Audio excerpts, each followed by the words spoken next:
Deer student, আজকে আমরা three phase অল্টারনেটরের শর্ট সার্কিট ক্যারেক্টারিস্টিক কার্ভ এক্সপেরিমেন্টই করব। এই টেস্টের উদ্দেশ্য হচ্ছে আমরা অল্টারনেটরের সিনক্রোনাস ইম্পিডেন্স সম্পর্কে জানা, ভোল্টেজ রেগুলেশন সম্পর্কে জানা। সো অল্টারনেটরের সিনক্রোনাস ইম্পিডেন্সটা কি? সেটা হচ্ছে no load voltage divided by short circuit current. So এটার মাধ্যমে আমরা অল্টারনেটরের যে ইন্টারনাল বিহেভিয়ার সেটা সম্পর্কে জানতে পারি, ইন্টারনাল ইম্পিডেন্স সম্পর্কে জানতে পারি। যেমন আমরা শর্ট সার্কিট কারেন্ট সমান অল্টারনেটরের open circuit voltage divided by short circuit impedance. তাহলে আমরা শর্ট সার্কিট কারেন্ট জানতে পারি। তো প্র্যাকটিক্যাল লাইফে আমাদের শর্ট সার্কিট হলে কী পরিমাণ শর্ট সার্কিট কারেন্ট ফ্লো হবে সেটা সম্পর্কে জানতে পারি। এটার মাধ্যমে আমরা অল্টারনেটরের ব্রেকার ডিজাইন করতে পারি এবং ডিফারেন্ট ইকুইপমেন্টস আমরা ডিজাইন করতে পারি। আর তাছাড়া আমরা অল্টারনেটরের ভোল্টেজ রেগুলেশন নির্ণয় করতে পারি এটার মাধ্যমে। সো আমরা জানি ভোল্টেজ রেগুলেশন হচ্ছে নো লোড ভোল্টেজ এবং ফুল লোড ভোল্টেজের পার্থক্য হচ্ছে আমাদের ভোল্টেজ রেগুলেশন। আর এই পার্থক্যটাকে যদি আমি ফুল লোড ভোল্টেজ দিয়ে ভাগ করি এবং 100 দিয়ে গুণ করি তাহলে আমরা পার্সেন্ট ভোল্টেজ রেগুলেশন পেয়ে যাই। সো আমরা ফুল লোড যে ভোল্টেজ সেটা আমরা ইজিলি টার্মিনাল ভোল্টেজ থেকে পেয়ে যাই। আর নো লোড ভোল্টেজের একটা সূত্র আছে, যেমন নো লোড ভোল্টেজ সমান square root B full load cos theta plus I A R A whole square plus B full load sine theta plus I A X A whole square. এই এক্সে আমরা synchronous impedance থেকে পেয়ে থাকি। যেমন আমরা জানি সিনক্রোনাস ইম্পিডেন্স সমান root R square plus XS square. So আমরা এখন বোর্ডে চলে যাব। এই টেস্টটি করার জন্য আমরা আমাদের বোর্ডে একটা সার্কিট ডিজাইন করেছি। সো আমি বলে রাখি, আমাদের যে বোর্ডের বাম পাশের যে মেশিনটা এটা হচ্ছে আমাদের প্রাইম মুভার, আর ডান পাশের যে মেশিনটা এটা হচ্ছে আমাদের থ্রি ফেজ অল্টারনেটর। আমরা এখানে প্রাইম মুভার হিসেবে ডিসি কম্পাউন্ড মোটর ইউজ করেছি। আমরা জানি কম্পাউন্ড মোটর হচ্ছে সিরিজ মোটর এবং শান্ট মোটরের সমন্বয়ে গঠিত হয়। সো আমরা এখানে কেন শান্ট মোটর ইউজ করেছি, কারণ আমরা জানি ডিসি সিরিজ মোটর আমাদেরকে হাই স্টার্টিং টর্ক দেয় এবং ডিসি শান্ট মোটর আমাদেরকে কনস্ট্যান্ট স্পিড দেয়। সো আমরা বলতে পারি আমরা হাই স্টার্টিং টর্কে কনস্ট্যান্ট স্পিড পাওয়ার জন্য আমরা এখানে কম্পাউন্ড মোটর ইউজ করেছি ডিসি। সো আমরা ফার্স্টে একটু সার্কিটটা একটু বুঝাই। আমাদের যেহেতু এটা ডিসি মোটর, তাহলে এখানে ডিসি সাপ্লাই দিতে হবে আমাদেরকে। সেজন্য এখানে একটা ইন্টারনাল ডিসি সোর্স আছে যেটা এসি থেকে ডিসি কনভার্ট করে ডিসি শান্ট মোটরে আমাদেরকে ডিসি সাপ্লাই দিচ্ছে। আমরা এখানে 0 থেকে 120 ভোল্ট পর্যন্ত সাপ্লাই দিতে পারি। তো আমার সাপ্লাইটা এখানে আসছে, সাপ্লাইটা এখানে ওপেন না, তো এখানে বাইপাস করার জন্য আমি শর্ট করে দিয়েছি। এখানে একটা এনএফবি আছে, এটা gang switch, gang fuse breaker, NFB no fuse breaker. তো ব্রেকারটা অন করলে আমাদের সাপ্লাইটা এখানে বাইপাস হবে। এখানে বাইপাস হলে তো কারেন্ট আমার এখানে আসছে। তো আমি কত ভোল্ট সাপ্লাই দিচ্ছি সেটা জানার জন্য একটা ভোল্টমিটার ইউজ করেছি ডিসি। তো আমার এটা কারেন্টটা এখানে আসছে, এখানে এসে এইটা আমার শান্ট ওয়াইন্ডিং মোটরে, শান্ট ওয়াইন্ডিং এখানে ওপেন আছে। শান্ট ওয়াইন্ডিংটা আমি একটা অ্যামিটার দ্বারা শর্ট করেছি যেন শান্ট ওয়াইন্ডিংয়ের মধ্যে দিয়ে কত কারেন্ট যাচ্ছে সেটা জানতে পারি। এরপরে আমার সার্কিটটা এখানে আসছে, এই সার্কিটের পথটা। তারপর এইখানে আবার এসে দেখা গেল এখানে ওপেন আছে। তো এখানে ওপেনটা আমি সিরিজ যে মোটর সেটা কারেন্টটা বের করার জন্য একটা অ্যামিটার দ্বারা শর্ট করে দিয়েছি। তো সিরিজ ফিল্ড হয়ে আমার এখানে আসছে, আর এখানে আবার ওপেন আছে, শর্ট করে দিয়েছি। আর্মেচার হয়ে এখানে ওপেন আছে, শর্ট করে দিয়েছি। কারেন্টটা আবার সোর্স থেকে আসলো, সোর্সে ফেরত গেল, প্লাস হয়ে ঢুকলো, মাইনাসে ফেরত গেল। সো আমার যে ডিসি কম্পাউন্ড মোটরের সার্কিট সেটা কমপ্লিট হয়েছে। তো এখন আমার যে ডিসি কম্পাউন্ড মোটরের যে রোটর সেটা কিন্তু আমার থ্রি ফেজ অল্টারনেটরের সাথে মেকানিক্যালি কাপলিং করা, মেকানিক্যালি কানেকশন করা। সো আমার প্রাইম মুভারের যে রোটর সেটা ঘুরলে আমার থ্রি ফেজ অল্টারনেটরের যে রোটর সেটা ঘুরতে বাধ্য। সো এখানে আমরা জানি আমাদের থ্রি ফেজ অল্টারনেটরের রোটরে ডিসি সাপ্লাই দিতে হয়। সো সে সাপ্লাই আমরা চাইলে এক্সটার্নাল সোর্স দিয়ে দিতে পারি। আর যেহেতু এখানে এক্সটার্নাল সোর্স আমাদের ট্রেনের বোর্ডের ভিতরে আছে, সেখান থেকে আমি এক্সটার্নাল সোর্সের সাপ্লাই রোটরে দিয়েছি। তো রোটরে আমি কত ভোল্টেজ সাপ্লাই দিচ্ছি, কত ভোল্ট রোটরে যাচ্ছে সেটা জানার জন্য আমি এখানে একটা প্লাস মাইনাসের মধ্যে ডিসি সাপ্লাই প্লাস মাইনাস একটা ভোল্ট মিটার অ্যাড করেছি। তো এখানে প্লাস হয়ে আমরা এক্সটার্নাল যে ডিসি সাপ্লাই সেটা রোটরে ঢুকলো, রোটর হয়ে বের হয়ে আবার রোটরে যে আমার যে সোর্সের মাইনাস ফেরত গেলো। সো সার্কিটে কমপ্লিট হলো। তো এখানে একটা ওপেন আছে, দেখেন M2 এটা ওপেন। এটা রোটরের যে ফিল্ড কারেন্ট IF সেটা মেজার করার জন্য আমি একটা অ্যামিটার দ্বারা শর্ট করে দিয়েছি। তো এটার মাধ্যমে আমি ফিল্ড কারেন্টটা জানতে পারবো। তো আমার যদি স্টেটরের আর্মেচারের মধ্যে যদি আমার ডিসি রোটরটা ঘুরে তো এখানে আমরা জানি স্টেটরে আর্মেচারে ইএমএফ ইন্ডিউস হবে। তো সার্কিট যদি কমপ্লিট হয় সেখানে কারেন্ট ফ্লো হবে, সেই কারেন্টটা হচ্ছে আর্মেচার কারেন্ট বা শর্ট সার্কিট কারেন্ট এই মুহূর্তে, যেহেতু আমি 3 ফেজ যে অল্টারনেটরের টার্মিনাল শর্ট করে দিয়েছি।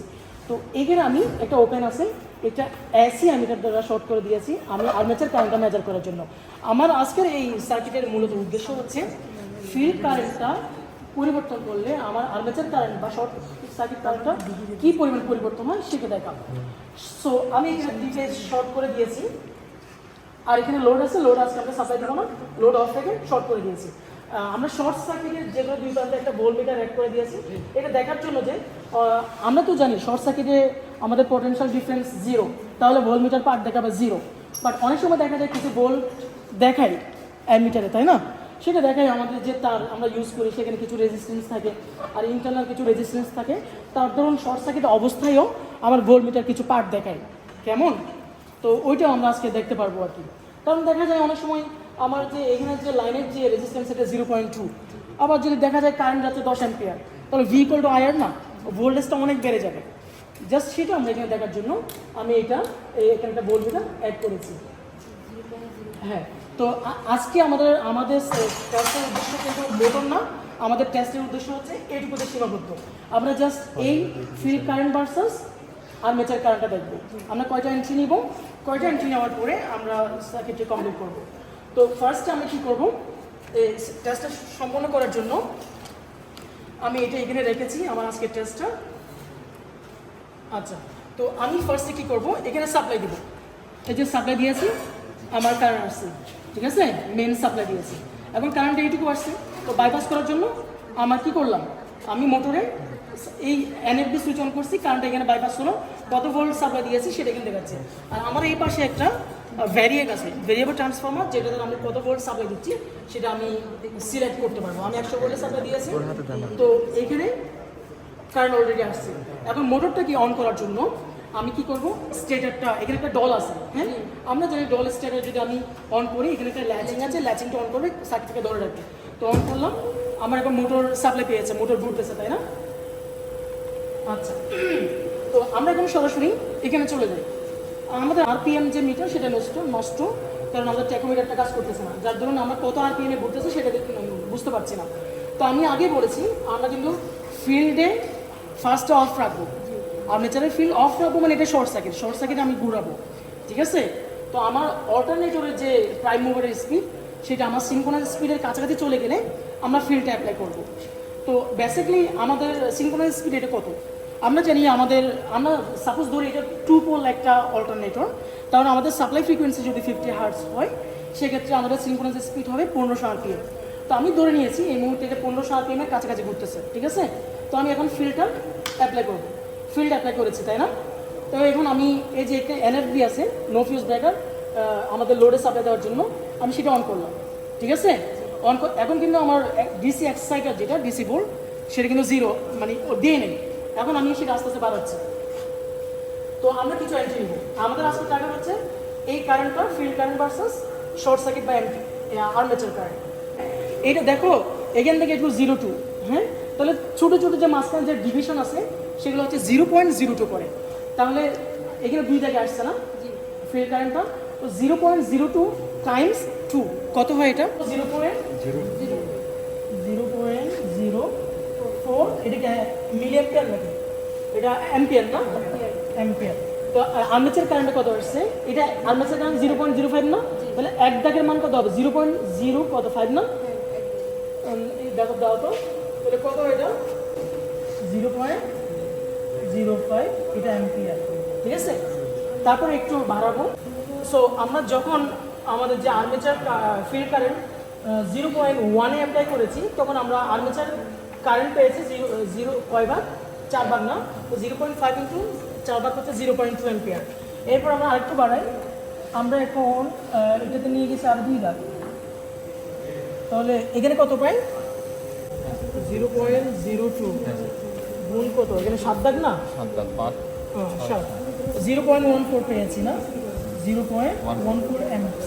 তো এখানে কত পেয়েছি আমরা, 0.25 পেয়েছি না, এখানে পেয়েছে 0.25।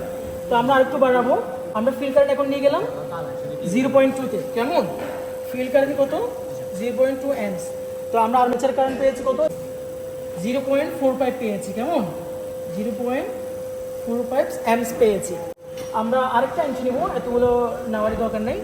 আমরা মনে করো এটা কততে নিয়েছি? 0.5। 2 জায়গায় নিয়েছি না এদিকে, তাহলে কত? আমরা 0.24 পেয়েছি, কেমন? 0.24 অ্যাম্পস। সেটার জন্য আর্মেচার কারেন্ট বা শর্ট সার্কিট কারেন্ট কত পেয়েছি? 0.5 না? 0.5 পেয়েছি। তো এরপর দেখো আমরা আর নিলাম না, এইটাতে দেখো আমরা যদি এই কোঅর্ডিনেটগুলো আমরা হরিজন্টাল বরাবর ফিল্ড কারেন্ট রাখবো এবং ভার্টিক্যাল বরাবর আর্মেচার কারেন্ট বা শর্ট সার্কিট কারেন্ট রাখবো। শর্ট সার্কিট কারেন্ট যদি আমি রাখি, আমি এই কোঅর্ডিনেটগুলো যদি যোগ করি, এরকম একটা শার্প আমরা র্যাম্প পাবো। তাহলে আমরা বুঝতে পারলাম ফিল্ড কারেন্ট বাড়লে আর্মেচারের শর্ট সার্কিট কারেন্ট বৃদ্ধি পায়। সো আজকে এটা হচ্ছে আমাদের সার্কিটের উদ্দেশ্য। তো এইখানে একটা জিনিস দেখার আছে, আমরা কিন্তু শর্ট সার্কিটে ভোল্টেজ মেজার করার জন্য একটা ভোল্টমিটার অ্যাড করেছি। এখানে কিন্তু কোনো ভোল্ট দেখাচ্ছে না, কারণ আমরা জানি শর্ট সার্কিটের 2 বিন্দুর পটেনশিয়াল ডিফারেন্স হচ্ছে 0, যার ধরুন এখানে 0 ভোল্ট দেখাচ্ছে। তো আজকের সার্কিটটা এখানে কমপ্লিট। আমি সেজন্য ফার্স্টে সব কিছু অফ করে দেবো, breaker, field, doll, main. So আজকের সার্কিটটা এখানেই কমপ্লিট টেস্টটা। এখন তোমরা নিজেরাই করবা। ধন্যবাদ।